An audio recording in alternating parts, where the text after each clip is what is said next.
लेकर के शमशान की ओर चली जा रही है। रास्ते में कुछ लोग मिले,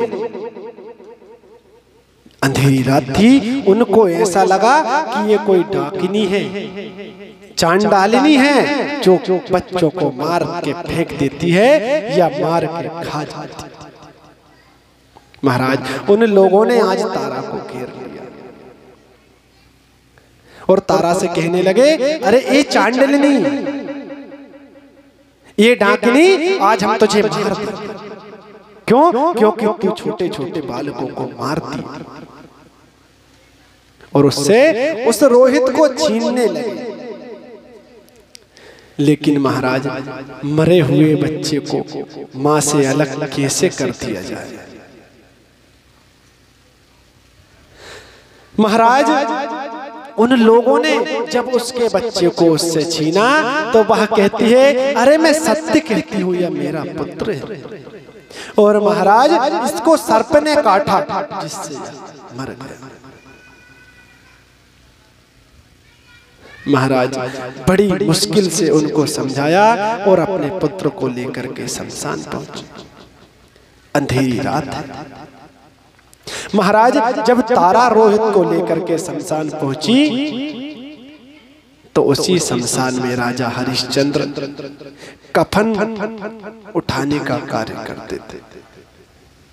महाराज जाकर के हरिश्चंद्र से कहा, अंधेरी रात है, काफी समय बीत चुका था, तो एक दूसरे को पहचान भी नहीं पा रहे थे। एक पुत्र के वियोग में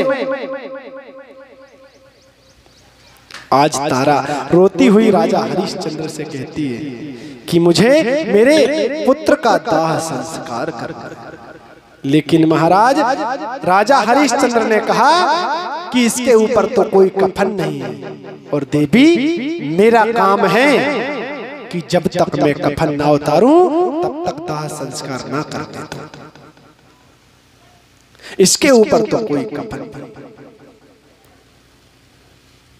मतलब मैं इसका दाह संस्कार नहीं करने दूंगा। आज उस माँ के ऊपर क्या गुजर रही होगी जिसका पुत्र एक सांप के काटने से मर गया, और महाराज और तो और उसको अग्नि भी नसीब नहीं हो रही। वो माँ इतना विलाप करती होगी जिसके पुत्र को गोद में लेकर खड़ी है महाराज, और उसी का पिता कहता है कि मेरा काम है कि मैं पहले कफन को लूंगा तब इस पुत्र को दाह संस्कार करने दूंगा। तब तो राजा हरिश्चंद्र कहते हैं कि अगर इसको आप कफन उड़ा दो तब तो इसका दाह संस्कार हो सकता है।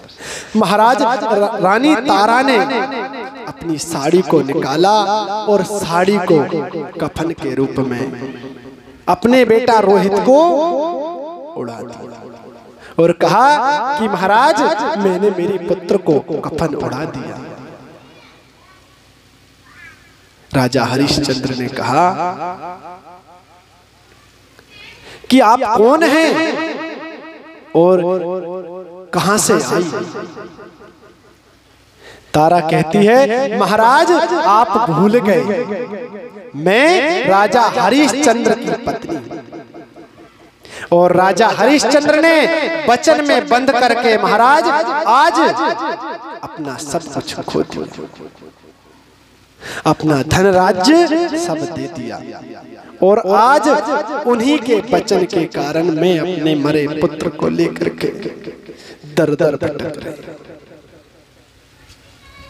आज उन्हीं के कारण मैं अपने पुत्र को लेकर के इतनी परेशान। महाराज ना मेरे पति ने वचन दिया होता और ना मैंने आज अपने पुत्र को खोया होता, और तो और आज इस पुत्र की चिता को अग्नि भी उसकी माता को देना पड़ेगा, जबकि हमारे धर्म में नियम है कि स्त्री के द्वारा अग्नि नहीं दिलवाई जाती। लेकिन महाराज आज मैं राजा हरिश्चंद्र की पत्नी स्वयं मुझे अपने हाथों से अपने पुत्र को अग्नि देना पड़ेगा। इतना सुना कि महाराज राजा हरिश्चंद्र रो पड़े और उस पुत्र को गले से लगा करके रुदन करने लगे। अरे मैं अभागा, अगर आज वचन ना देता तो शायद तुझे इस पुत्र के वियोग में न रोना पड़ता। इस पुत्र के लिए ना तो मुझे रोना पड़ता और ना ही तुझे रोना पड़ता।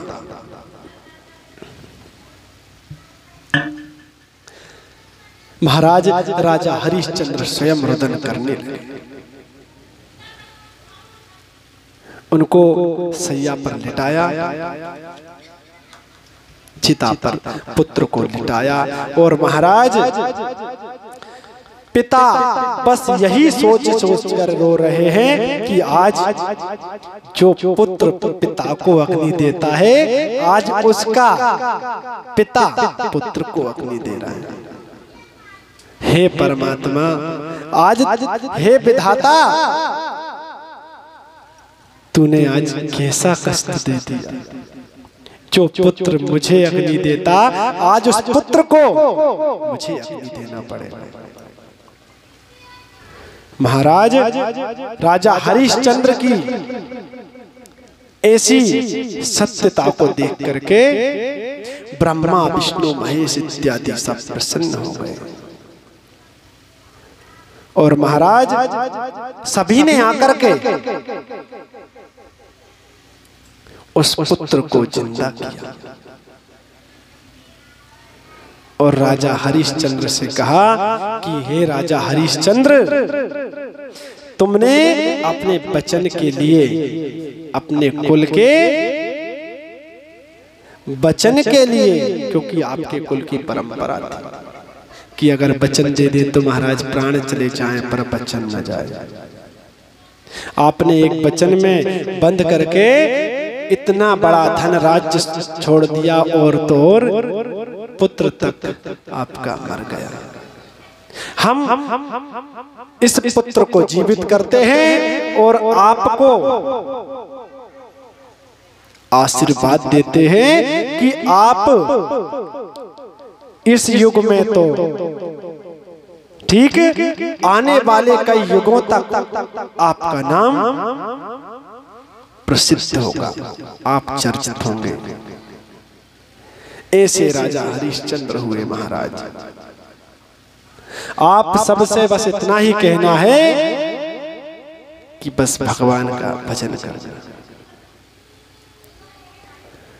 मां नर्मदा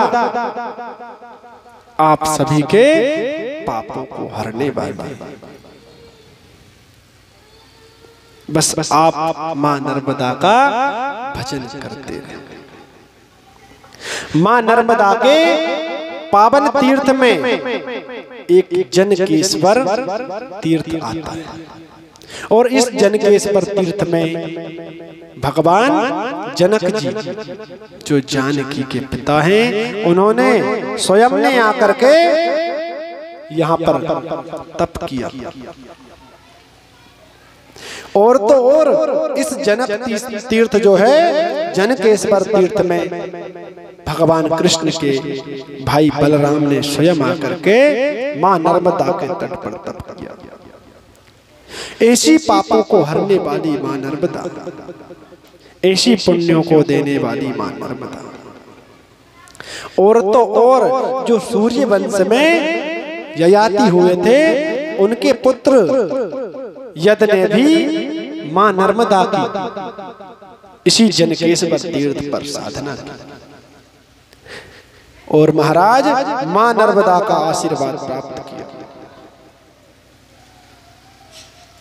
नर्मदा पुराण में कथा आती है, बोलिएगा हर हर नर्मदे, हर हर नर्मदे।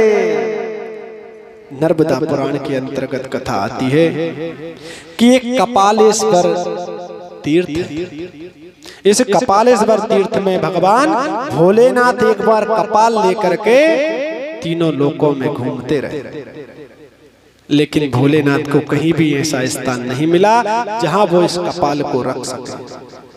तब तो भगवान ने उस नर्मदा के किनारे उस कपाल को रख करके और भोलेनाथ स्वयं अपने आराध्य की साधना में लग गए, जिससे कपाल रखने से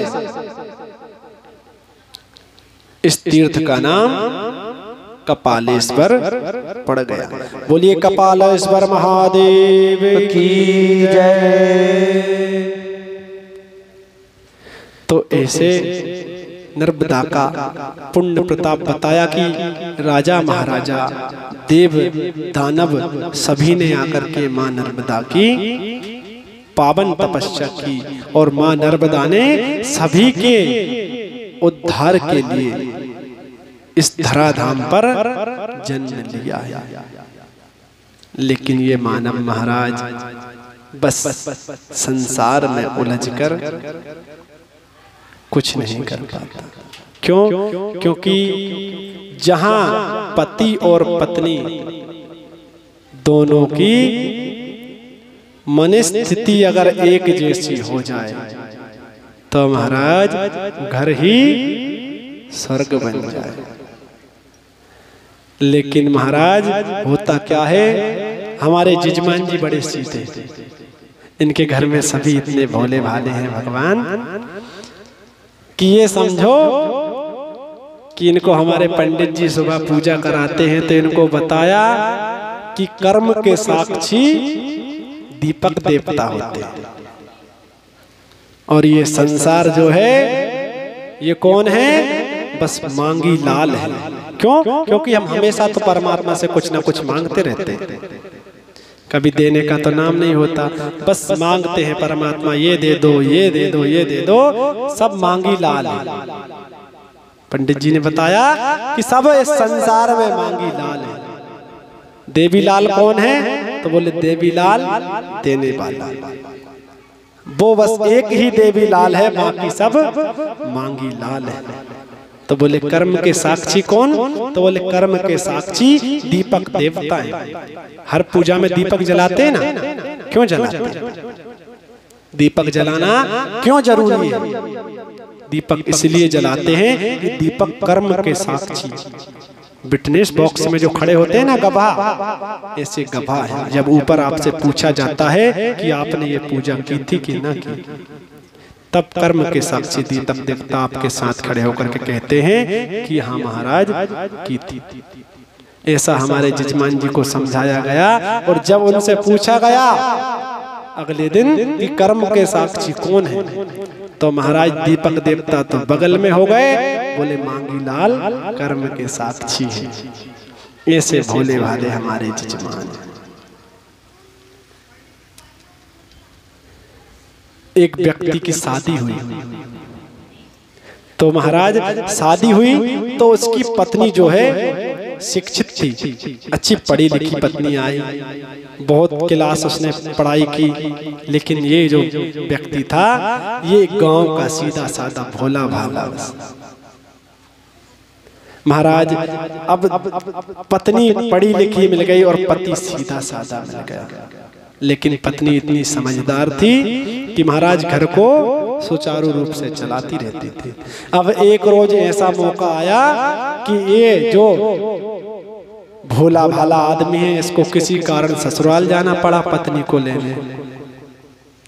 तो अब जब ये अपनी ससुराल पहुंचा, बड़ा भोला, तो पत्नी रसोई घर जो किचन जो होती है उसमें खाना बना रही है, भोजन बना रही है, और पति देव की थाली लगाई। तो और भी जो इनकी ससुराल में थे वो भी साथ में बैठ गए। तो महाराज शहरों में तो छोटी छोटी पुड़ी बनती है, गांव में तो रोटी की तरह पुड़ी बनाते हैं, लेकिन शहरों में छोटी छोटी। तो महाराज ये गांव का आदमी पहली बार शहर पहुंचा पत्नी को लेने, तो उसकी पत्नी ने छोटी छोटी पुड़ी बना के उसकी थाली में परोस दी। तो ये विचार करता है कि इतनी छोटी पुड़ी है, इसको तोड़ूंगा फिर खाऊंगा, इससे अच्छा ऐसा करो एक पुड़ी लो, सब्जी लगाओ और खा लो। तो ये क्या करता है महाराज, पुड़ी में एक पुड़ी लेता है, सब्जी लगाता है और खा लेता है। तो जो उसके साथ में ससुराल के और भी व्यक्ति बैठे हुए थे वो सब देख रहे, तो वो देख देख के हंसने लगे। तो इसको अब ये भोला भाला आदमी, इसको क्या फर्क पड़े, लेकिन उसकी पत्नी जो पढ़ी लिखी थी वो समझ गई कि सब हंस रहे हैं। तो उसने अंदर से ऐसा कहा,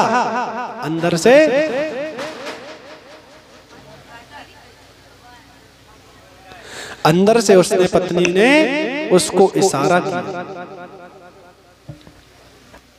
पत्नी ने कहा विचार करके कि यार ये एक एक पुड़ी खा रहे हैं, मैं इनको इशारा कर देती हूँ कि एक पुड़ी के 2 हिस्से तो कर लो कम से कम। तो पत्नी ने अंदर से कह दिया, ऐसे इशारे से 2 अंगुली बता दी। तो ये भोला भाला आदमी ये क्या जाने, तो बोले महाराज शायद लगता है कि पत्नी ये कह रही है छोटी छोटी पुड़ी है, एक एक क्यों खाते हो, 2-2 खाओ। तो महाराज उसने एक की जगह 2-2 पुड़ी खाना चालू कर दिया।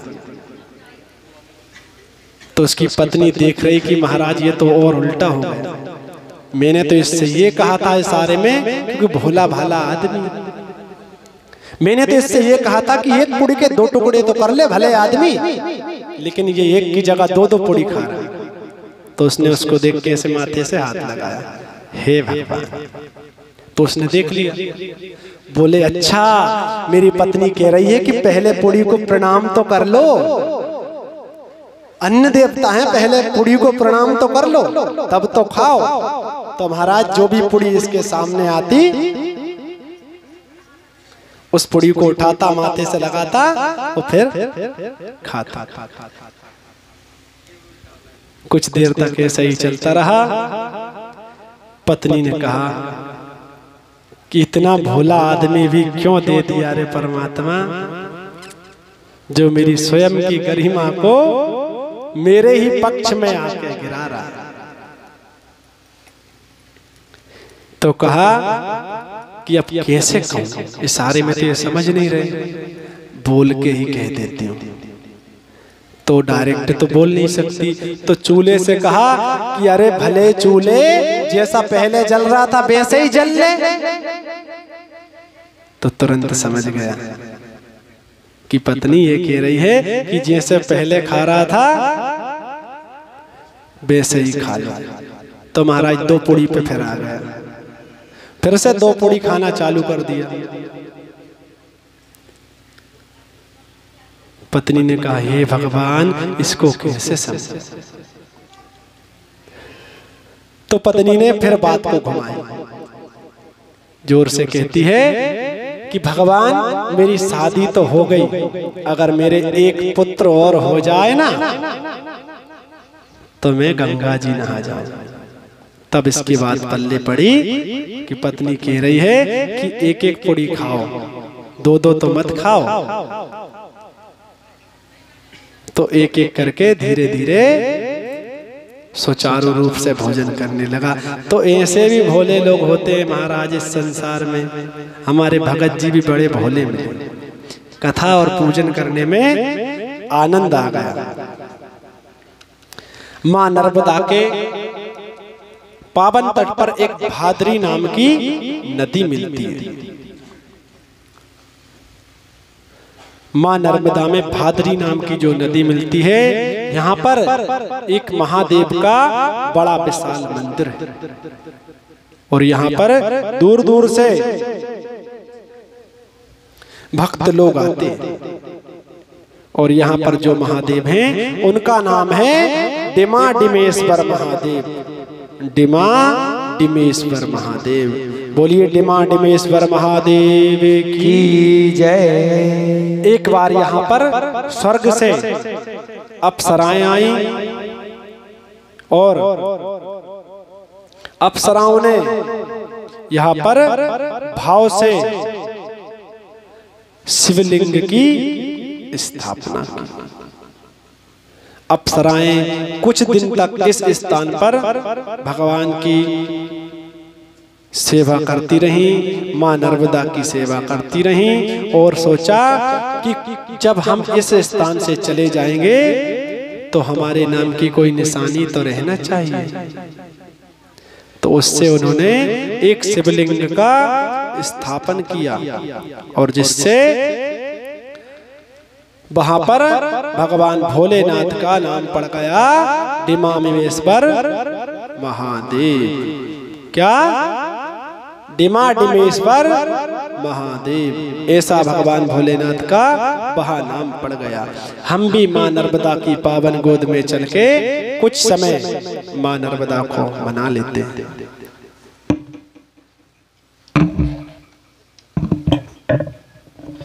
हो लगने लगी दर्शन की, करे दो पूरी मन की।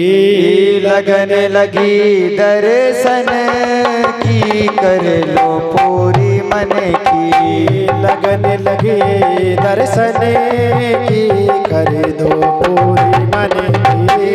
लगन लगी दर्शन की, कर लो पूरी मन की। कर दो मन की, कर दो मन की। कर दो मन की, कर दो मन की। कर दो मन की, कर दो मन की। कर दो मन की, कर दो मन की। लगने लगे दर्शन के, कर दो पूरी। जाओ लगन लगी दर्शन की, कर दो पूरी मन की। लगने लगे दर्शन के, कर दो पूरी मन की। लगन लगी दर्शन की, कर दो पूरी मन की। ना मांगू मैं महल अटारी, ना मांगू मैं महल अटारी। ना मांगू मैं महल अटारी। ना मांगू मैं तालियों की सेवा देते हैं। ना मांगू मैं महल अटारी। ना मांगू मैं महल अटारी। ना मांगू मैं महल अटारी। ना मांगू मैं महल अटारी। ना लालच, ना लालच मोहे धन की, करे दो। ना लालच मोहे धन की, कर तालियों की सेवा देते हुए, तालियों की सेवा अगर आप दोगे तो नींद भी भाग जाएगी और माँ आपकी लगन जो लगी है माँ से, वो लगन को भी पूरी करेगी। लगने लगे दर्शन की, कर दो पूरी मन की। लगन लगी दर्शन की, कर दो पूरी मन की। लगने लगे दर्शन की, कर दो पूरी मन की। लगन लगी दर्शन की, कर दो पूरी मन की। दर्शन बिन बेकार हमारे, दर्शन बिन बेकार हमारे। दर्शन बिन बेकार हमारे। दर्शन बिन बेकार हमारे। दर्शन बिन बेकार हमारे। दर्शन बिन बेकार हमारे। ज्योति इन नयनन की, कर दो पूरी मन की। ज्योति इन नयनन की, कर दो पूरी मन की। ज्योति इन नयनन की, कर दो पूरी मन की। ज्योति इन नयनन की, कर दो पूरी मन की। लगने लगे दर्शन पूरी मन की। लगन लगी दर्शन की, कर दो पूरी मन की। लगने लगे दर्शन की, कर दो पूरी मन की। लगन लगी दर्शन की, कर दो पूरी मन की। सब कुछ मिलने पर मैं मांगू, सब कुछ मिलने पर मैं मांगू। सब कुछ मिलने पर मैं मांगू। सब कुछ मिलने पर मैं मांगू। क्या कह रहे हैं? बोले कि सब कुछ दे दो, लेकिन एक ही कामना है मेरी, सब कुछ मिल गया लेकिन जो मैं चाहती हूँ वो अगर दे दिया मैया तो मेरा उद्धार हो जाएगा। सब कुछ मिलने पर मैं मांगू, सब कुछ मिलने पर मैं मांगू, सब कुछ मिलने पर मैं मांगू, सब कुछ मिलने पर मैं मांगू, धूल तेरे चरणन करे दो पूरी मन की, धूल तेरे चरणन की कर दो पूरी मन की, धूल तेरे चरणन की करे दो पूरी मन की, धूल तेरे चरणन की कर दो पूरी मन की, लगन लगे दर्शन की करे दो पूरी मन की, लगन लगी दर्शन की कर दो पूरी मन की, लगन लगे दर्शन की करे दो पूरी मन की, लगन लगी दर्शन की कर दो पूरी मन की, तेरे दरस के दुनिया दीवानी, तेरे दरस की दुनिया दीवानी, तेरे दरस के दुनिया दीवानी, तेरे दरस की दुनिया दीवानी, दुनिया दीवानी या दुनिया दीवानी, दुनिया दीवानी या दुनिया दीवानी, दुनिया दीवानी या दुनिया दीवानी, दुनिया दीवानी या दुनिया दीवानी, भीड़ पड़ी भगतन पूरी मन की, भीड़ पड़ी भगतन की कर दो पूरी मन की, भीड़ पड़ी भगतन के करे दो पूरी मन की, भीड़ पड़ी दर्शन की कर दो पूरी मन की, लगन लगे दर्शन की करे दो पूरी मन की, लगन लगी दर्शन की कर दो पूरी मन की, लगन लगे दर्शन की करे दो पूरी मन की, लगन लगी दर्शन की कर दो पूरी मन की, लगन लगे दर्शन दो पूरी मन की, लगन लगी दर्शन की कर दो पूरी मन की, दो पूरी मन की कर दो पूरी मन की कर दो पूरी मन की कर दो पूरी मन की।